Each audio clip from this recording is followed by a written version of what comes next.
Hello दोस्तों, the KCGS classes में आपका स्वागत है। आज हम लोग विदेशों में भारतीय संस्कृति के प्रसार के बारे में पढ़ेंगे।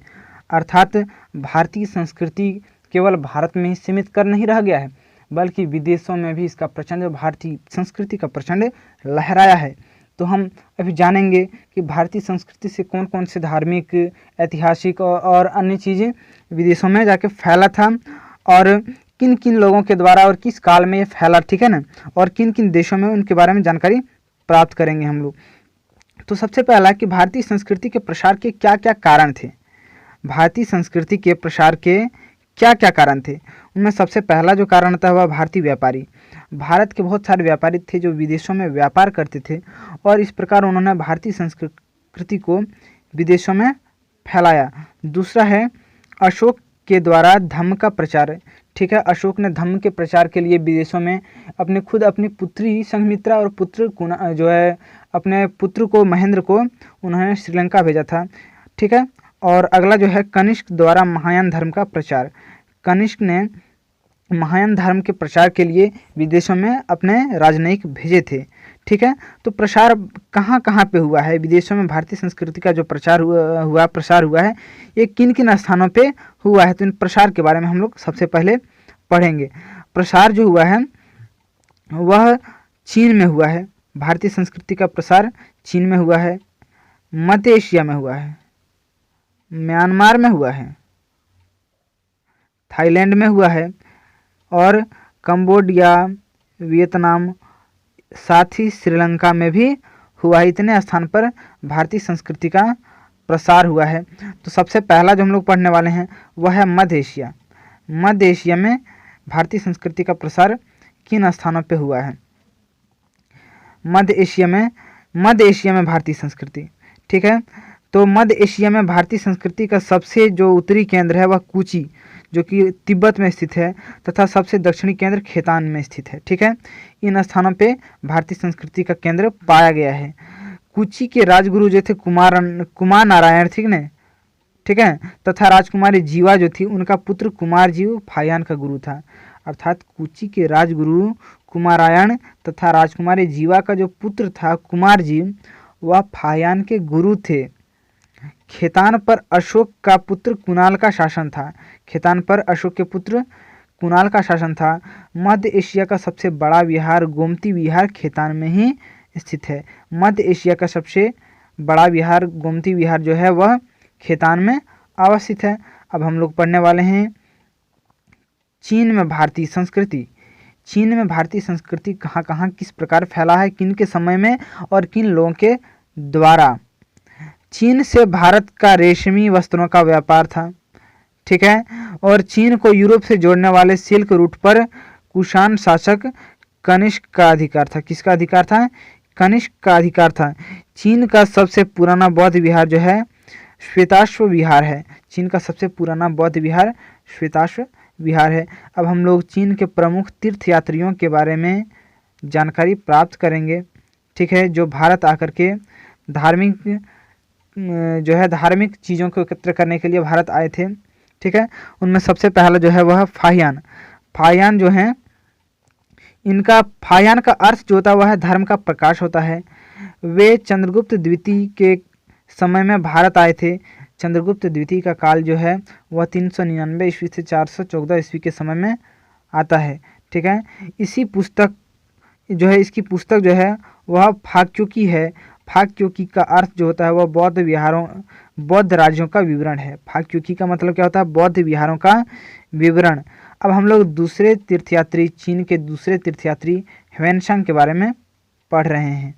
ह्वेनसांग जो थे, इनका अन्य नाम युआन चांग, नीति का पंडित, तीर्थयात्रियों का राजकुमार और वर्तमान शाक्य मुनि, इतने नामों से इन्हें संबोधित किया जाता है। ये हर्षवर्धन के समय भारत आए थे। ठीक है, और इनकी जो पुस्तक है वह सीयू की अर्थात पश्चिम की यात्रा है। ठीक है, अब हम लोग तीसरे यात्री इत्सिंग के बारे में अध्ययन कर रहे हैं। इत्सिंग ये भी चीनी यात्री थे। इत्सिंग 617 ईस्वी में वर्मन वंश के समय भारत आए थे। वर्मन वंश के समय भारत आए थे इत्सिंग। इसकी जो पुस्तक है वह है पुस्तक काओशेंग चुनाव, ठीक है ना, बौद्ध भिक्षुओं की आत्मकथा इसे कहा जाता है। काओशेंग चुनाव का मतलब होता है बौद्ध भिक्षुओं की आत्मकथा। अब हम लोग पढ़ने वाले हैं वर्मा में भारतीय संस्कृति। वर्मा में भारतीय संस्कृति कहाँ और किस प्रकार किनके द्वारा फैला था, ये पढ़ने वाले हैं। तो वर्मा का प्राचीन नाम जो है वह इंद्रद्वीप है। वर्मा का प्राचीन नाम इंद्रद्वीप। पैगोन में आनंद का मंदिर है। वर्मा के एक स्थान है पैगोन, वहाँ पे आनंद का मंदिर है।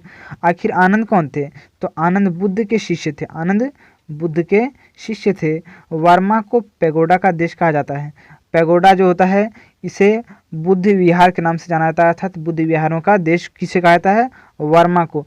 वर्मा किसे कहा जाता है, जो कि वर्तमान में म्यांमार है, इसी का पुराना नाम वर्मा है। अब हम लोग थाईलैंड में भारतीय संस्कृति के बारे में पढ़ रहे हैं।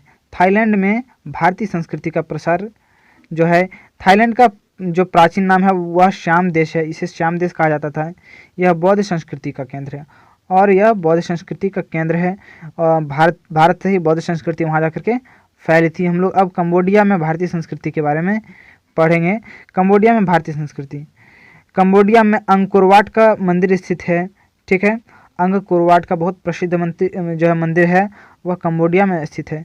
अंकोरवाट मंदिर जो है इसके निर्माता सूर्यवर्मन द्वितीय हैं और यह एक विष्णु मंदिर है। यह एक विष्णु मंदिर है। इसकी दीवारों पर रामायण और महाभारत के चित्र बने हुए हैं।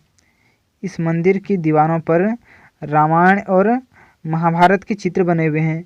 यहाँ मुखोटा रामलीला प्रसिद्ध है। कहाँ, तो कंबोडिया के अंकोरवाट मंदिर में मुखोटा रामलीला प्रसिद्ध है।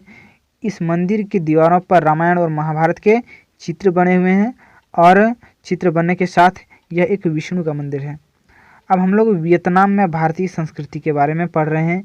वियतनाम का प्राचीन नाम चंपा नगरी है। इसका प्राचीन नाम चंपा नगरी है। यहीं माइसोन शिव मंदिर स्थित है। माइसोन शिव मंदिर वियतनाम में स्थित है। हम लोग अगला पढ़ने वाले हैं श्रीलंका में भारतीय संस्कृति। श्रीलंका जो है, श्रीलंका के सिंघल द्वीप ताम्रपर्णी द्वीप में बंगाल के राजा श्री विजय ने सिंघल राजवंश की स्थापना की थी। बंगाल के राजा श्री विजय थे, उन्होंने श्रीलंका के सिंघल द्वीप अर्थात ताम्रपर्णी द्वीप में सिंघल राजवंश की स्थापना की थी, ठीक है। अशोक ने अपने पुत्री संघमित्रा और अपने पुत्र महेंद्र को बौद्ध धर्म के प्रचार के लिए श्रीलंका भेजा था। राजराज प्रथम ने उत्तरी श्रीलंका पर अधिकार कर लिया था और इन सब कारणों से श्रीलंका में भारतीय संस्कृति का प्रसार हुआ। अगला है इंडोनेशिया में भारतीय संस्कृति का प्रसार किस प्रकार हुआ। इंडोनेशिया में भारतीय संस्कृति, यहाँ बोरोबुदुर स्तूप स्थित है जिसका निर्माण शैलेंद्र शासकों के द्वारा करवाया गया था।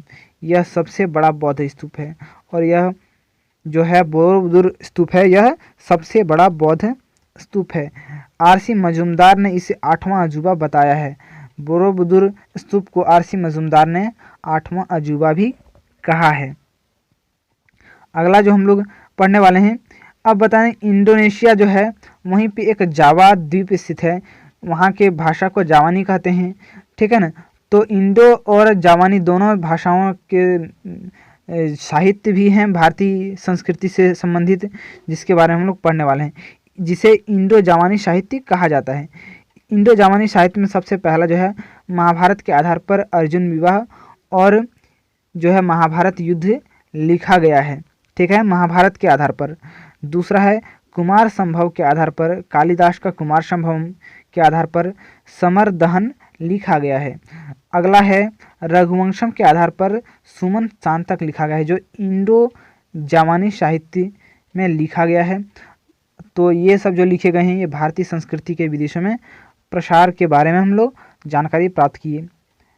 मैं आशा करता हूँ ये वीडियो आपके लिए बहुत ही लाभदायक रहा होगा। अगर वीडियो अच्छा रहा तो वीडियो को लाइक कीजिए और चैनल को सब्सक्राइब कीजिए, अपने दोस्तों में शेयर कीजिए। धन्यवाद।